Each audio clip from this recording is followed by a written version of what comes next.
आज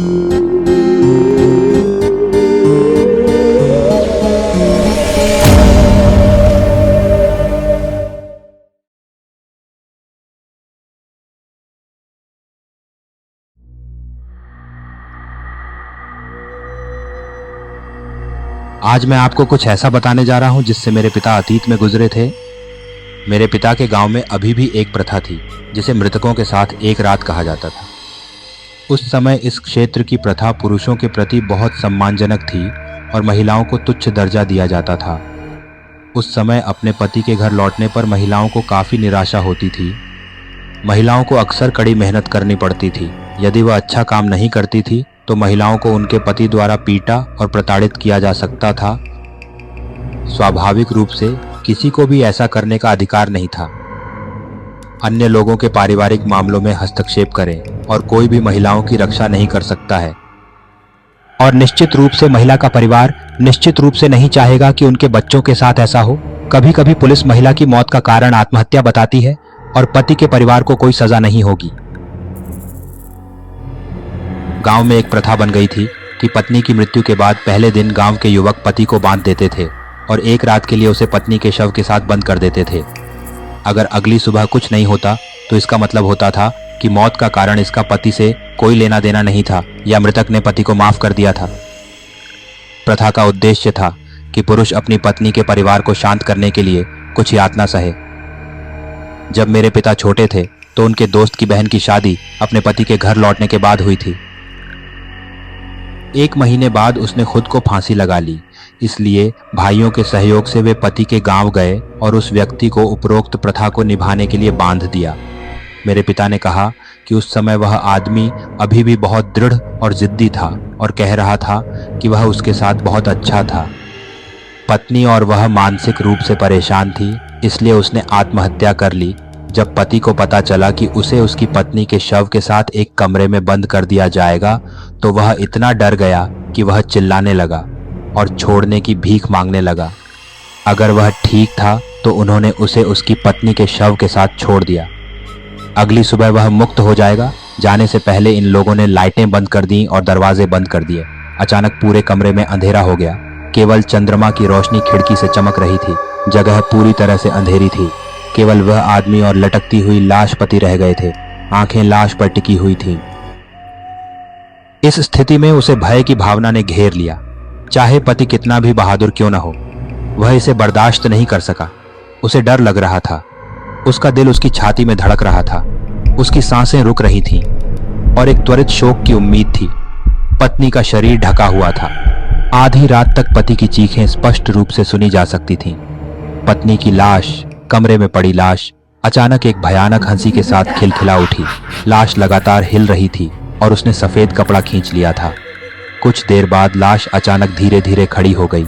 लाश अपने बालों से चेहरा ढककर सीधी खड़ी थी और वह पति की ओर बढ़ रही थी। लाश के पैर पहले ही जमीन छोड़ चुके थे और धीरे धीरे ऊपर उठ रहे थे। लाश पति के करीब ऐसे मंडरा रही थी जैसे घर में लटक रही हो। हमारे पति की दयनीय मिन्नतों के बावजूद लाश करीब आ रही थी। एक जोड़ी सफेद दांत खुल रहे थे और एक पीला चेहरा लाश के सामने दिखाई दे रहा था। सामने आया कि खून से लथपथ आंखों की एक जोड़ी उस आदमी को घूर रही थी। जैसे कि अधिक भयावह दृश्य घटित होने के तुरंत बाद कुछ नाराजगी भरी बात कह रही हो। पत्नी की लाश की गर्दन अचानक इतनी लंबी हो गई कि गर्दन लगभग 2 मिनट तक सांप की तरह फैल गई और पति के पास बड़ी हो गई। पीला चेहरा उसके पति के सामने सीधा झुक गया। वह शून्यता से देखता रहा और अपने शरीर को हिला नहीं सका क्योंकि वह इतना डरा हुआ था कि पति को पसीना आ रहा था। वह आवाज नहीं निकाल पा रहा था, शरीर को घूर रहा था और अपने साथ होने वाली भयानक घटना का इंतजार कर रहा था। महिला कुछ नहीं बोली लेकिन गुर्राने लगी और गुस्से और उग्र भाव के साथ उसे घूरने लगी। अचानक पत्नी ने अपना मुंह खोला और अपने पति की ओर दौड़ पड़ी। दृश्य बहुत भयानक था। अचानक एक चीख निकली। पति इतना डर गया कि उसने अपनी पैंट में पेशाब कर दिया। अपनी पत्नी से विनती करता रहा कि वह उसके पास ना आए। जिन लोगों ने उसे बंद किया था वे बाहर झांक रहे थे जैसे वे कोई डरावनी फिल्म देख रहे हों और मुख्य पात्र पति ही था। हाँ, उन्होंने नहीं छोड़ा। उन्होंने पति को सबक सिखाने के साथ साथ उसे मजबूर करने के लिए सब कुछ व्यवस्थित किया। यह स्वीकार करने के लिए कि उसने क्या किया जिससे उसकी पत्नी की मृत्यु हो गई। पिता का मित्र चुपचाप डरे हुए पति को अंदर देख रहा था। अचानक वह रुक गया जब उसने अपने पीछे समूह से एक परिचित आवाज सुनी। वह चकित और भ्रमित होकर पीछे मुड़ा। हे भगवान, क्या तुम ऐसा नहीं करोगे? मेरे पिता के दोस्त ने सोचा कि उसका चचेरा भाई अंदर भूत होने का नाटक कर रहा है, लेकिन वह बाहर उनके साथ क्यों खड़ा था यह देखने के बाद कि उनका चचेरा भाई अभी भी वहीं खड़ा है, बाकी सभी भी उतने ही आश्चर्यचकित थे।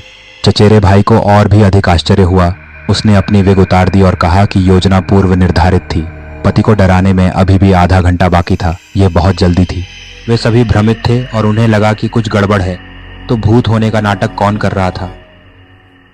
और अंदर पति को डराते हुए इस समय चचेरे भाई ने भी अपना सिर खुजलाया और कहा कि अजीब है ना, क्या आपको लगता है कि इस समय भूत असली है? इन लोगों ने एक दूसरे को देखा। उन्होंने यह निष्कर्ष निकाला कि क्या यह चचेरा भाई अभी भी बाहर खड़ा था जो उन्होंने अंदर देखा था? क्या यह उसकी पत्नी का असली भूत था? वे सभी डरे हुए थे, अब भ्रमित थे और नहीं जानते थे कि क्या करें। सभी के अंग इतने ठंडे थे कि हिलने की हिम्मत नहीं हो रही थी। उन्होंने धीरे से फिर से अंदर देखा। यह डरावना था। भूत की लंबी गर्दन अंदर के आदमी को डरा रही थी। ध्यान से देखने पर वे देख सकते थे कि यह वास्तव में एक वास्तविक भूत था और डर अपने चरम पर था। वे चिल्लाए और अगली सुबह यार्ड से बाहर भाग गए। ये लोग यह देखने के लिए वापस यहाँ आए कि महिला की लाश अभी भी घर में पड़ी हुई थी और पति डर से बेहोश हो गया था। फिर वह आदमी पागल हो गया, रो रहा था, हंस रहा था और अपनी पत्नी को पाने के लिए पागलों वाली बातें कर रहा था।